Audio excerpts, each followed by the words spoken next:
April 15th, 1947. Jackie Robinson walks onto Ebbets Field in Brooklyn, the only black player in an all-white league. The All-American game was sending a message to all of America. The status quo is going to change. Now, many of his teammates were opposed to it. He had to endure boos and catcalls from the crowd. Opposing pitchers would aim at his head. But one man went a different way. Pee Wee Reese, a white man from Kentucky, the shortstop, walked over and put his arm on Jackie's shoulder. The crowd fell silent. Years later, in 1997, Major League Baseball retired Jackie's number. Number 42 hangs in every Major League park in recognition of his struggle to integrate baseball. Pee Wee's gesture helped us expand our understanding of race. If we could have looked at an individual's DNA back in 1947, I can bet you that almost everyone in that stadium would have assumed that Jackie Robinson's DNA looked quite different from Pee Wee Reese's, because look how different they are. Well, the technology does exist today. Are there biological differences between the races? What do you think? Well, let's have a look.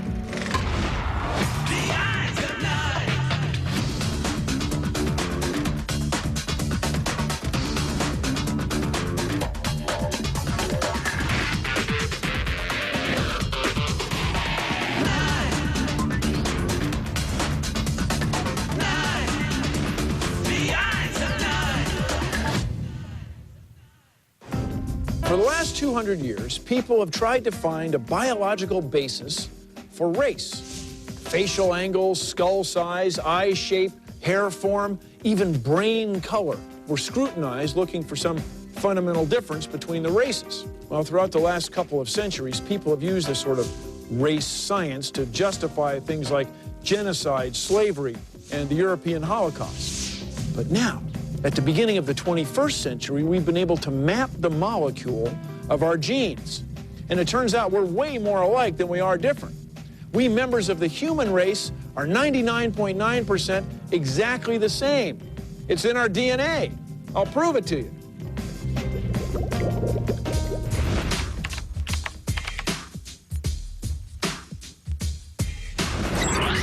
Now, you know where you're from. That's right, Nye of Denmark. That's the Nyes. And here's my picture. We have a coat of arms from back in the day. So that's one bit. What about the other bits? Well, my grandmother is from France. So, overall, you have any sense? Where do you think you're from? Well, Europe. Europe. Yeah, Northern Europe. So should we see if we can figure out where you're from on the basis of your DNA? You know real well on the basis of your history. Well, that's only, though, a few hundred years. Yeah, that's short.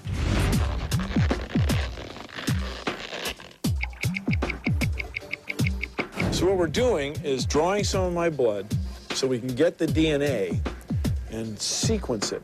And we can compare those sequences to populations of people around the world and get an idea of where my ancestors came from. It's just nothing but fun. Did you know that modern humans have gone through a mere 4,000 generations since they began emigrating from Africa? Mr. Sanders, I read that because our species is so relatively young, humans are strikingly homogeneous, differing from each other only once in 1,000 subunits of the genome. Mr. Sanders, what's a genome? Well, Tommy, a genome is a gnome that has been surprised. Are you sure, Mr. Sanders? That sounds kind of, well, stupid. Genome is the DNA code that comprises the complete genetic composition of an organism. Mr. Sanders, what's a Shut up, Tommy. It's a dark continent. It's pretty bright out, though. This is where we all came from. We're all Africans, genetically. Those were the days. Nina Jablonski is a paleoanthropologist. She studies ancient humans, our ancestors. Like most scientists, she subscribes to the theory that all humans, no matter where they live today, are of African descent. Until recently, scientists have had to rely on fossils and cultural artifacts to study human origins. But now, by studying DNA evidence, we have found genetic variation in human populations the world over, with the greatest genetic variation among people in Africa. So humans have probably been evolving there longer than anywhere else. By understanding the evolution and migration of human ancestors, we can also begin to understand the evolution of human skin color.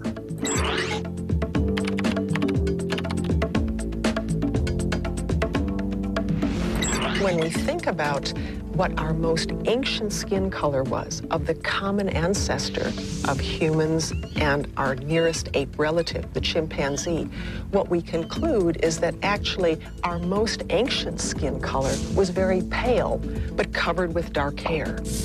But fairly soon in human evolution, around 2 million years ago, humans lost that chimp-like covering of hair when they became much taller in stature and became more active in open environments in equatorial Africa. So you're saying being more active made you hotter? Made you hotter. So you lost your hair. That's right. You needed to sweat effectively and you lost your hair.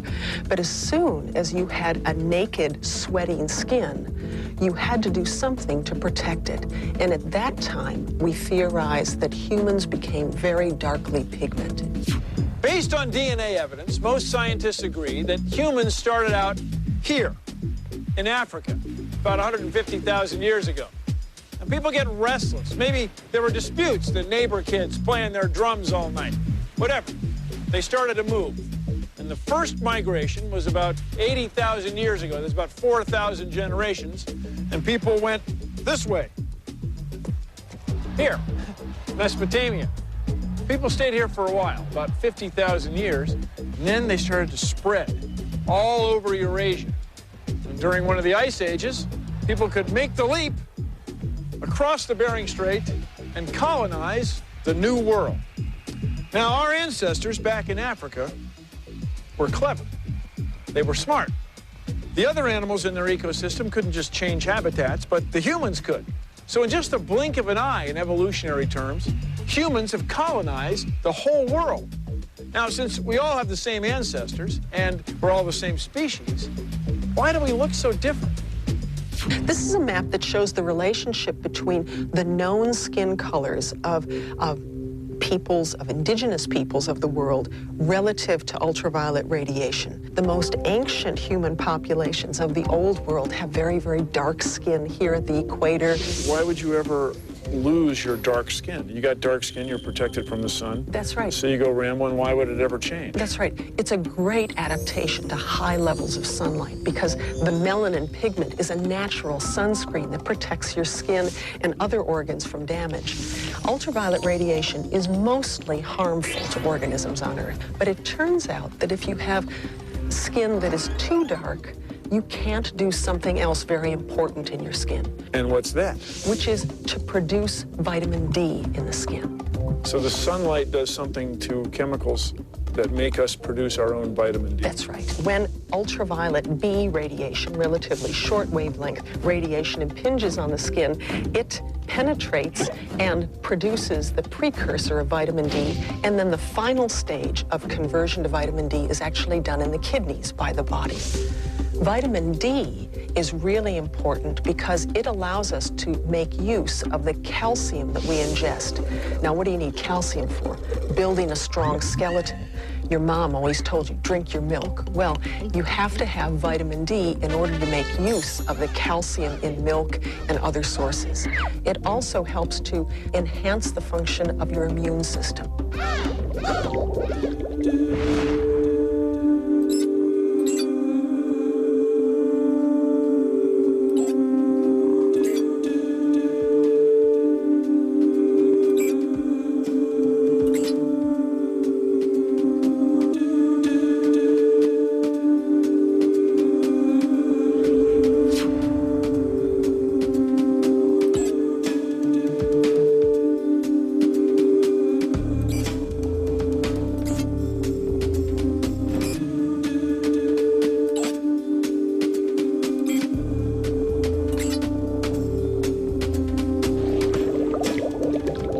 As we moved out of the tropics, generally we had to develop increasingly lighter or depigmented skin to allow more UVB to penetrate. Ultraviolet radiation is a real two-edged sword. It actually breaks down folate. What's folate? Folate is a vitamin that belongs to the B vitamin group, and it's needed for production of DNA in the body. So folate is monumentally important for all processes in the body that require new DNA and cell division. So this is the balancing act. That's right. Human skin color is a balancing act between shielding the body from the mostly harmful effects of ultraviolet radiation while allowing just a little bit of sort of good ultraviolet radiation to penetrate the skin, to make vitamin D. So that's where the balancing act comes in. So, if you're near the equator, human skin is dark. Right. If you get farther from the equator, human skin gets lighter. That's right. As we balance.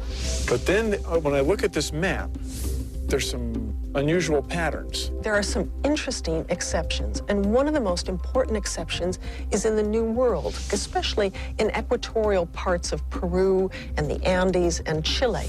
These people are moderately dark, but not nearly as dark as we would predict, probably for a few good reasons. Humans didn't get to this part of the New World until maybe 15 or 20,000 years ago. It's just the other day. It's just really the other day. And so the recent migrants, plus when they migrated here, they came with lots of gear. They had clothes on. They were able to make shelters. They had lots of sophisticated ways to buffer themselves against the environment. Hey, a white dude has lighter skin, right? Because they live where the sun doesn't shine much, like Scotland and Germany and Sweden. You know, they up there just begging the sun. Oh, please, please, sun, shine on me so I can make some vitamin D. Oh, please, please, I can get vitamin D in a cold place like this. And now see a black dude's like, hey, son, I got melanin, all right? Bring it on, bring all the sunshine you want. What is this business of the founder effect? What's really interesting is that founder effect is basically happens in any population of organisms when the population size is reduced greatly. And so your gene pool is cut. Now, why that's interesting in human evolution is that at various times in our history, humans either moved around in small groups or their populations were reduced to very small numbers as a result of environmental change. Remember that a lot of modern human evolution occurred during the real tough times of the last ice age or the penultimate ice age. I don't remember it so well, but I think they were tough times. They were very tough times. Our species went through some extraordinary population bottlenecks at that time. Some populations were eliminated entirely, but others would have survived with just a few founders. And so this becomes a major factor in understanding modern human evolution, because not only do we have adaptations to the environment, but you have this constriction of the gene pool occurring at various times that resulted perhaps in some of the more unusual characteristics of humans that we don't really quite understand. For instance, in Asian populations, the appearance of the so-called mongoloid eye fold that distinguishes many East Asian populations. Now, there have been some explanations offered that that eye fold protects from strong winds, but it's also easy to imagine that that's a characteristic that might have evolved early in the population history of East Asian humans, and that population then becomes the founding population for all of the rest of East Asians that have that characteristic. You've got a classic Northern European physiognomy. You have a very Northern European skull. Very narrow. Okay, look, I'm very attached to it, okay? You're not going to get it right now. Don't worry, we won't put you in the specimen container quite yet. Quite yet. In almost every one of your cells, you have some of this. Not paper, DNA, deoxyribonucleic acid, the famous double helix, the molecule that provides all the information to make a living thing, like you or me. And there are a lot of instructions. If your DNA were this wide and it could be uncoiled, it would stretch halfway around the world, from New York City to Perth, Australia. Amino acids are arranged on the DNA molecule like rungs on a ladder. And using careful techniques, scientists have figured out the order or sequence of the rungs. Now, certain sequences, certain pieces of the DNA are what we call genes. And genes do an important thing. They provide the instructions for making proteins. See, you're made of proteins. Your bones, muscles, and skin, even your blood cells, are all made with instructions that come from your genes, which are pieces of your DNA molecule. And that includes you, pal. In this tube is your DNA, which we prepped from the blood that we drew this morning. This is your genetic code in one tube. So we're going to sequence the markers. Yeah, that's right. We're going to find out how long your stretch of DNA is in the region of several markers. And then what will that tell us? That'll tell us exactly what you've inherited from your parents in those regions, and also maybe your continent of origin. My continent of origin. Exactly, yeah. Is carried around in my DNA, carried along without really changing anything. Exactly.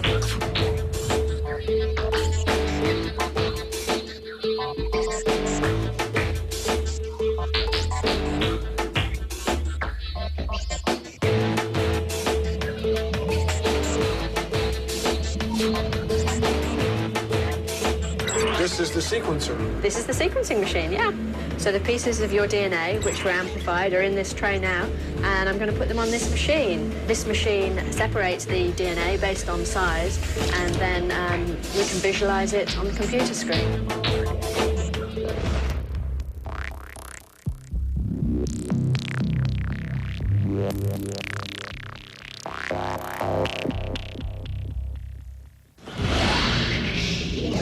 DNA is like a cookbook. There are recipes that you count on. You use them all the time. But then there are other recipes, page after page of them, that you never use. They're just taking up space between the important ones. Now, our DNA seems to be the same way. There are sequences that make proteins, but most of our DNA doesn't seem to do anything. It's like unused recipes. And we call this junk DNA. Now, one of the things it doesn't do is kill you. See, if you've got a recipe that doesn't work, you throw it out. Well, if you have DNA sequences that are making proteins that are doing things wrong, well, you end up with an individual that can't survive. But the junk DNA that isn't doing anything wrong. So there isn't any evolutionary reason for it to go away. It sticks around. And our ancestors passed these junk DNA sequences from generation to generation. And these sequences can provide clear clues as to who our ancestors really were. What we did, as you recall, was take a little bit of your blood. We took a little bit of DNA out of that blood, and Vanessa sequenced several bits of genomic DNA from you. Dr. King's lab has data for DNA sequences from populations around the world. They represent indigenous populations, people who have been living in one place for a very long time. The different colors in the pie charts represent different lengths of the genetic marker in that specific sequence. So we compared 7 of my DNA sequences with 19 different populations around the world. You, Bill, are always colored red and yellow. I'm red and yellow. You're always red and yellow. So you have a length that corresponds to red, and you have a length that corresponds to yellow. So your task is to decide which population you are the most similar to, knowing that you have a red and you have a yellow. Okay, so this is just, I could be anybody. You could be anybody. Okay. We got a little red there, not so good here, but none of these are, actually, on this, that's pretty red. That's redder. It's a pretty complicated rig, isn't it? That's the way evolution is, and it doesn't have intent. Yeah, so it you happens can't... and then it selects. It's hard to believe that as obvious as you might think race is, when my DNA is laid out next to the rest of the world, it's very difficult to see where I'm any different from a Bantu or a Chinese person. So you have picked, Bill, Sardinians. That island out there in the Mediterranean. Right? Okay. Japanese. Uh-huh. And Algeria. Algerians. Of course I have. Well, that's pretty reasonable, Bill. Here are the French. You did not pick the French. Did not pick the French. I started to. Well, what have we learned from this, Bill? That you can't tell. You can't tell with 7 different DNA segments, can you? Well, how about this? I can't tell visually using these charts from 7 different DNA markers. I don't disagree with your choices at all. It's, if we had determined your sequence at, say, 400 markers, then I think we would have had more information. But what this says to me overall is that those features of race that we're all very good at picking up, skin color and hair color and eye shape and eye color, which are certainly genetic, are absolutely real, but they're not representative. These are representative bits of DNA. And these bits of DNA are absolutely shared, population to population. 93% of the entire world's variation you find in every population. If we compare two Africans by any measure except skin color, we'll find as much variation between two Africans as we will between someone from Africa and someone randomly selected from somewhere else in the world. From Japan. Sure. Right. Skin color is determined by sequence at a gene called the melanocortin receptor locus. Humans have this sequence. Cows have this sequence. Mice have this sequence. Mammals generally have this sequence. Cows vary in skin color and consequently in fur color, just like humans do. Cows do not care. Cows don't judge each other based on the color of their cow hides. No, why is that? Because they're cows. They're all the same species, and they know it. Or they act like they know it. Hey, you're not going to meet a cow racist. It's not going to happen. See, they're just cow friends there enjoying a meal together. You know what? Maybe the cows don't overthink it. Maybe that's it. What does all this variation mean about race? To me, it means that people vary enormously from each other, and that the great majority of that variation is shared by everyone. And that the features that we can easily detect when we look at people from what we call different races are important but extremely superficial features based on a very small number of genes that have been selected during human evolution. That as soon as we look beyond those, there are no archetypes that separate people from one continent of origin from another. A long-distance phone call to an old racist buddy, $2. Refreshments for a white power meeting, $10. Explaining to a racist that all people have the same genes and that our external appearance, which is used to classify us into races, represents only 0.01% of our genes.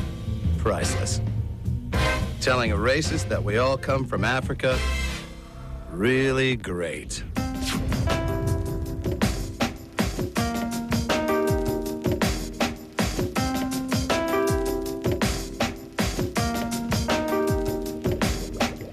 So what is what people call race? There is absolutely not any such thing as race, because race, you can see, is based on superficial things like skin coloration that can evolve more than once for good environmental reasons.